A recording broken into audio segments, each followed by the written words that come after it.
வணக்கம். போட்டித் தேர்வு வினாவிடையில் இன்று நம்ம பார்க்கக்கூடிய ஒரு முக்கியமான தகவல் கரும்பு உற்பத்தி ஆகும். உலக அளவில் கரும்பு உற்பத்தி செய்யும் முதல் நாடு பிரேசில் ஆகும்.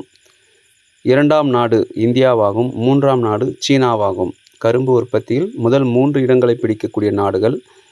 அதைத் தொடர்ந்து இந்திய அளவில் அதிகமாக கரும்பு உற்பத்தி செய்யும் மாநிலம் உத்தரப்பிரதேசம் ஆகும். அதிகமாக கரும்பு உற்பத்தி செய்யும் மாநிலம் உத்தரப்பிரதேசம். 2ஆம் இடத்தில் மகாராஷ்டிரா அதிக கரும்பு உற்பத்தி செய்யும் மாநிலம் அப்படின்னு சொல்லிட்டு குறிப்பிடுறாங்க. 3ஆவது இடத்தை பிடிக்கும்போது கர்நாடகா 3ஆம் இடத்தை பிடிக்கிறது அப்படின்னு சொல்லிட்டு குறிப்பிட்டிருக்காங்க. அதைத் தொடர்ந்து மாநில அளவில் குறிப்பாக தமிழ்நாடு அளவில் ஈரோடு மாவட்டம் அதிகம் கரும்பு உற்பத்தி செய்யக்கூடிய மாவட்டம் அப்படின்னு சொல்லிட்டு குறிப்பிட்றாங்க. 2ஆம் இடத்தில் தஞ்சாவூர், 3ஆம் இடத்தில் கோயம்புத்தூர் குறிப்பிட்டிருக்காங்க. குறிப்பாக கரும்பு உற்பத்தியில் உலக அளவில், இந்திய அளவில் மற்றும் தமிழ்நாடு அளவில் பற்றிய தகவல்களை பார்த்துள்ளோம். உலகின் சர்க்கரை கிண்ணம் என்று அழைக்கப்படும் நாடு கியூபா ஆகும். உலகின் சர்க்கரை கிண்ணம் என்று அழைக்கப்படுவது கியூபாவாகும்.